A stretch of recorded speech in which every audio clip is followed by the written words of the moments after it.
से श्रवण करेंगे। भागवत जी की महिमा क्या है? अच्छा, महिमा क्यों सुननी चाहिए? बोले महात्म ज्ञान पूर्वकम ही पश्चात भवति दृढ़ निश्चया।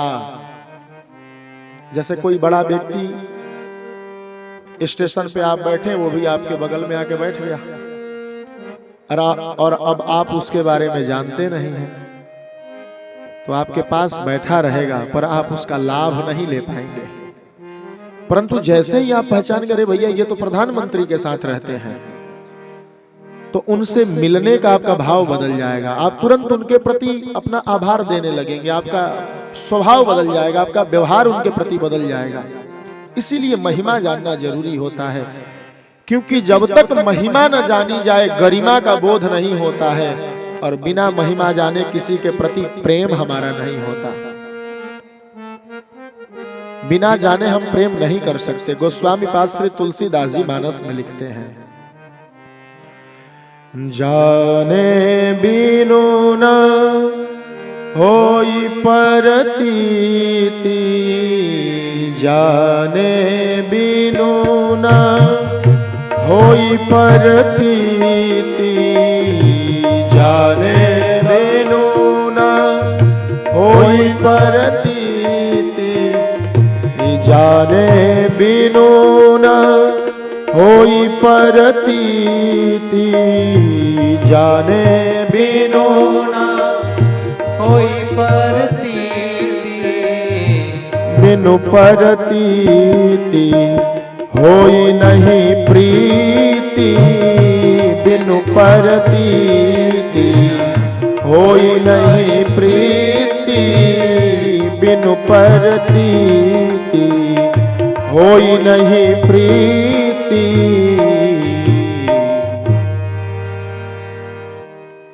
जाने बिनु न होई परतीति। परतीति का अर्थ है विश्वास।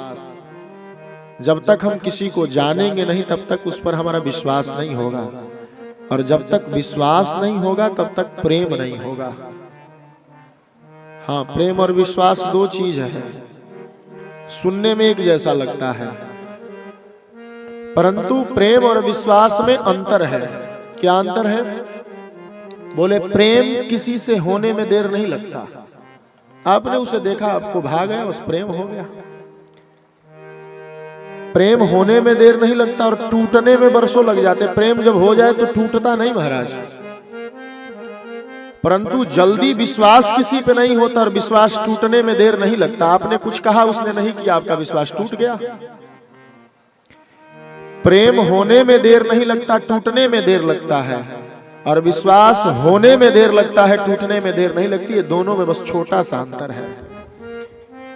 तो भागवत जी की हम महिमा जाने। पद्म पुराण की महिमा 6 अध्याय में बताई गई है। प्रथम श्लोक का गान आप सब करें। ये मंगलाचरण है। मंगलाचरण क्यों किया जाता है? बोले विघ्न नाशकत्वम मंगलत्वम। हम जो कार्य शुरू कर रहे हैं, इस कार्य में कोई विघ्न ना आए, इसलिए हमें भगवान से मंगलाचरण करना चाहिए। हे प्रभु, आप कृपा करें कि हमारे कार्य में कोई विघ्न ना आए।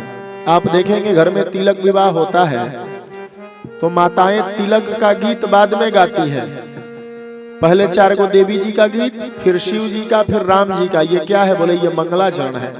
उस भगवान को याद किया जाता है कि हम जो कार्य करने जा रहे हैं उस कार्य में कोई बाधा ना आए। आइए हम भाव से मंगलाचरण का पाठ करें। हम आगे से बोलेंगे, आप सब पीछे से बोलिएगा। सच्चिदानंद रूपाय, सच्चिदानंद रूपाय, विश्वोत्पत्त्यादि हेतवे, विश्वोत्पत्त्यादि हेतवे, तापत्रय विनाशाय, तापत्रय विनाशाय, श्री कृष्णाय वयं नुमः, श्री कृष्णाय वयं नुमः। बोल श्री कृष्णचंद्र भगवान की जय। श्रीमद् भागवत महापुराण की जय।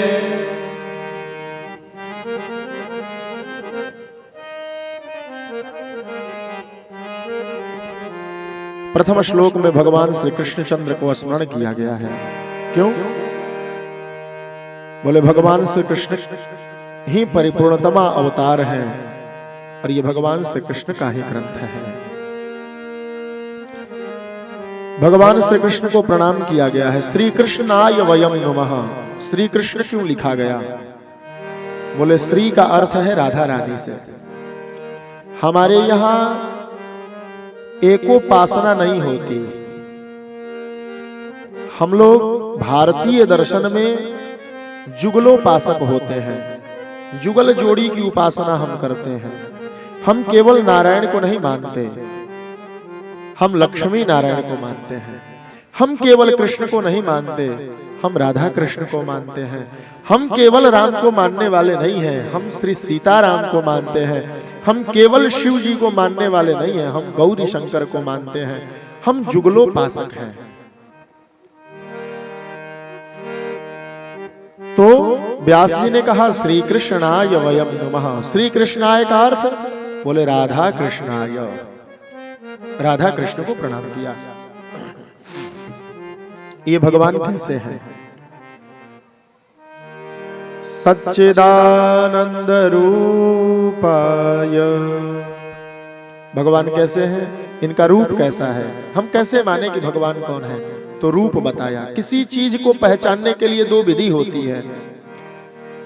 पहली विधि है स्वरूप लक्षण और दूसरी विधि है तटस्थ लक्षण। जैसे किसी ने आपसे आके पूछा भैया मोहन जी कहाँ मिलेंगे, तो आप एक स्वरूप बताएंगे कि वो जो पीला कपड़ा पहना है वही मोहन है, ये स्वरूप हो गया। और एक तटस्थ लक्षण होता है, बोले जो पेड़ के बगल में खड़ा है वो मोहन है। दो प्रकार से किसी का परिचय बताया जा सकता है, एक रूप से, एक उसकी स्थिति से, वो कहाँ बैठा है। जैसे कह देंगे चबूतरा पे जो बैठा है वही मोहन है, जाइए मिल लीजिए। या फिर कहेंगे जो लाल कपड़ा पहना है वो मोहन है। दो तरीके से किसी की पहचान बताई जा सकती है। तो दोनों विधि बता रहे हैं यहाँ पे। पहली विधि में रूप बताए हैं, भगवान कैसे हैं। सच्चिदानंद रूपाय। भगवान सच्चिदानंद है। सच्चिदानंद का अर्थ क्या है? बोले भगवान सत्य है, भगवान चित्त है, भगवान आनंद है। सत्य का अर्थ क्या है? सत्य में और सत्य में बड़ा अंतर है। सत्य का अर्थ है जो अभी है, और सत्य का अर्थ है बोले जो कभी झूठा होता ही नहीं है, वो सत्य है।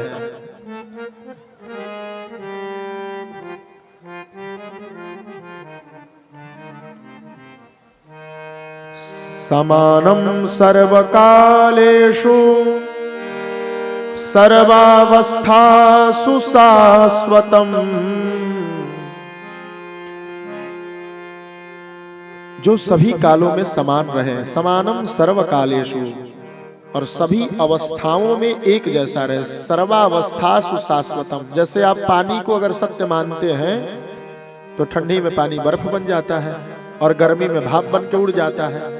तो पानी सत्य है देखने में, पर वो सत्य नहीं है क्योंकि उसकी स्थिति बदल रही है। पर भगवान की स्थिति कभी नहीं बदलती। भगवान सत्य है। और सत्य किसे मानेंगे? बोले चीयते नापचीयने एष धर्म सनातनम। नारायण। जो कभी बढ़ता घटता नहीं है वो सत्य है। जो हमेशा एक जैसा रहे वो सत्य है।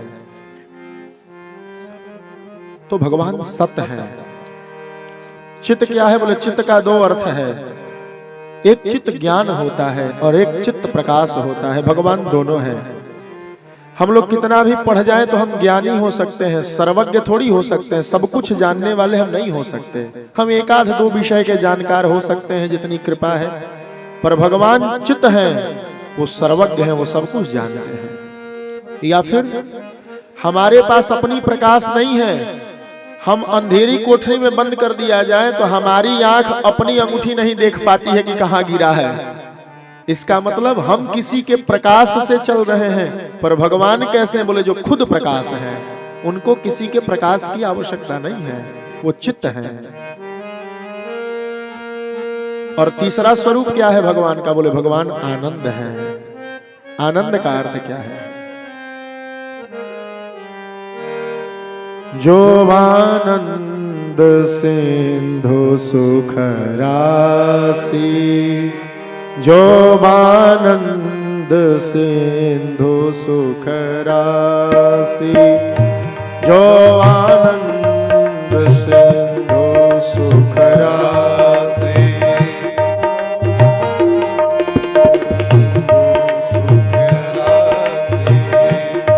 करते त्रैलोक्य सुपासी, करते त्रैलोक्य सुपासी, जो आनंद सिंधु सुख राशि, जो आनंद सिंधु सुख राशि। भगवान आनंद सिंधु है, आनंद के समुद्र हैं। आनंद का उपनिषद में व्याख्या बताया गया। आनंद क्या है? यतो वाचो निवर्तन्ते अप्राप्य मनसा सह, आनंदम ब्रह्मणो विद्वान् बिभेति कुतश्चनेति। आनंद क्या है? बोले जिसे वाणी से नहीं कहा जा सकता। यतो वाचो निवर्तन्ते अप्राप्य मनसा सह, जो मन और वाणी का विषय ही नहीं है, क्योंकि जिसको आनंद मिल जाता है उसका मन भी दूसरे प्रकार का हो जाता है और उसकी वाणी भी चुप हो जाती है। वो आनंद मीरा जी को मिला, वो आनंद सूरदास जी को मिला, वो आनंद तुलसीदास जी को मिला, वो आनंद वेदव्यास जी को मिला। जिसने भी उस आनंद को पाया फिर उसकी हिम्मत नहीं बोलने की पड़ी। आनंद वाणी का विषय नहीं है। सुख आनंद नहीं होता, क्योंकि आनंद उसे कहते हैं जो मिल गया तो फिर घटे नहीं, पर सुख तो घटता रहता है।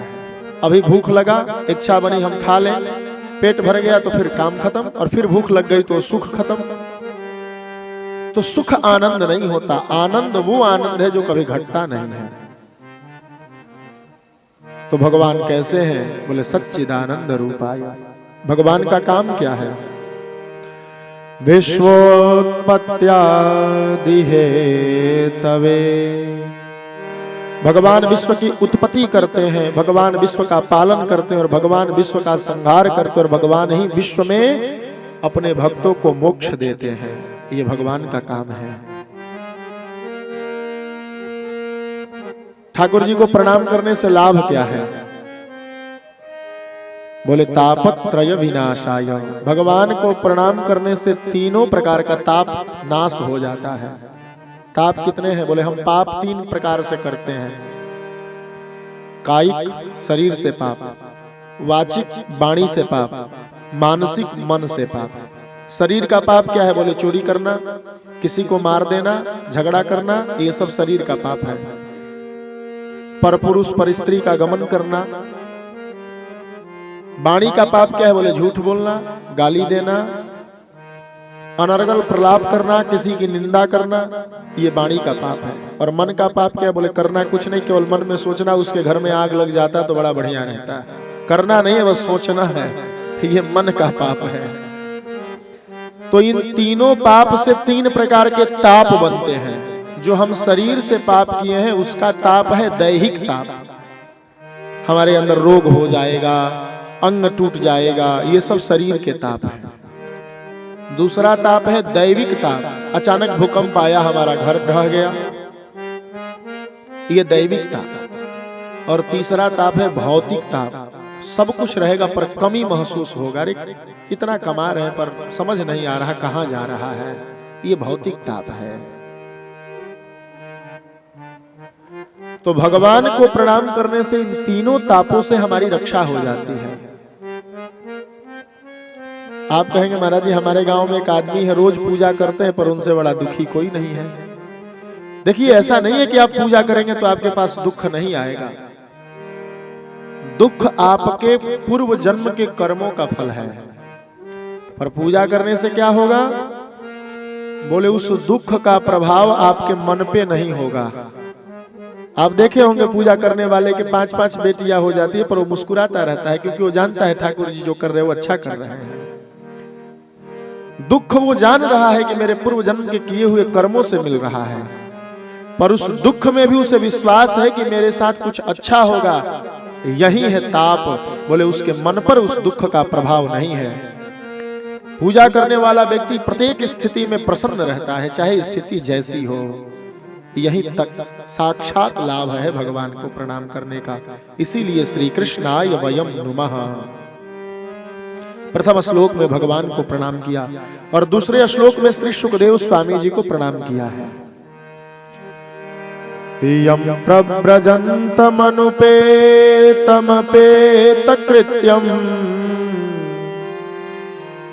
द्वैपायनो विरह कातरया जुहाव पुत्रेति तन्मयतया तरवोऽभिनेदोस् तम सर्वभूत हृदयं मुनिमानतोस्मि। सुखदेव स्वामी जी कैसे हैं? बोले माँ के गर्भ में 12 वर्ष रहे हैं और माँ के गर्भ से जैसे ही निकले तो सीधे सन्यासी हो गए। यम प्रव्रजंत मनुपेतमपेत कृत्यम। न वैदिक विधि से कोई संस्कार हुआ, न लौकिक विधि का कोई संस्कार हुआ। सीधे माँ के गर्भ से निकले और सन्यासी हो गए। क्यों? बोले ये कौन है? बोले ये राधा रानी जी के तोते हैं। जब कृष्ण भगवान और राधा रानी अवतार लेने लगी तो गोलोक धाम में ये शुगा बन करके थे। राधा रानी जी से कहा है मैं भी चलूंगा आपके संसार में। बोली तो किसी सुगिया के गर्भ से जन्म ले लो। अमरनाथ क्षेत्र में जन्म लिया है और शिव जी माता पार्वती को अमर कथा सुनाने गए हैं। मैया पार्वती कथा नहीं सुन पाई है, पर इस तोते ने वो अमर कथा सुना है और उस कथा को सुन करके ही अमरत्व को प्राप्त किए हैं। सुखदेव स्वामी इसी भरोसे पे अवतार लिए हैं। ठाकुर जी ने कहा है तुम जन्म लो, तुमको मेरी माया नहीं ग्रसित करेगी। माया मुक्त महात्मा है। व्यास जी पीछे से पुत्र लौट आओ पुकार रहे हैं, पर पुत्र पीछे मुड़ करके नहीं देख रहे। और एक समय तो ऐसा हुआ कि सुखदेव जी जिस रास्ते से गए, कुछ सखियां स्नान कर रही थी।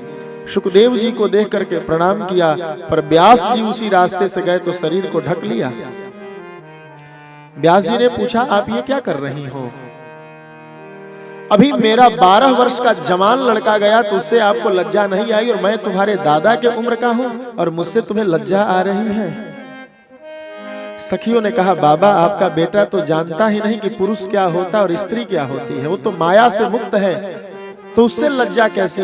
पर आप जानते हैं कि पुरुष क्या है स्त्री क्या है, इसलिए हमें लज्जा आ रही है आपसे। पुत्रों वृक्षों ने व्यास जी को समझाया। किसे पुत्र कह रहे हैं? अगर आपका पुत्र समाज के कल्याण के लिए जा रहा है तो उसे जाने दीजिए। हमें देखिए, हम वृक्ष फल के रूप में अपने पुत्र उत्पन्न करते हैं और फल संसार वाले अपने सुख सुविधा के लिए ले जाते हैं, तो हम वृक्ष रोते हैं? नहीं रोते। हम अपने पुत्र रूपी फल को खुशी खुशी संसार को दे देते हैं। उसी प्रकार अगर आपका बेटा संसार के कल्याण के लिए जा रहा है तो आप पीछे पीछे मत जाइए। वैसे सुखदेव भगवान जो सर्वभूत हृदय हैं, उनको प्रणाम किया गया है।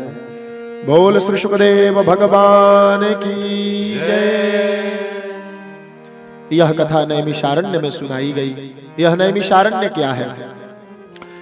बोले जब द्वापर के समापन के बाद कलयुग आने वाला था। देखिए हम सब कुछ कर सकते हैं, पर ऋषियों का जो उपकार हमारे ऊपर है उसको हम कभी नहीं उतार सकते। क्यों नहीं उतार सकते? अच्छा, ऋषि नहीं बताए होते कि सूरज जिधर से उदय होता है उसे पूरब कहते हैं, तो आप कैसे जानते हैं? कौन बताता आपको? ऋषि अगर ये नहीं बताए होते कि सूरज जिधर अस्त होता है उसे पश्चिम कहते हैं, तो आप दिशा का ज्ञान कहाँ से लाते? कौन वैज्ञानिक आपको दिशा बताने आता?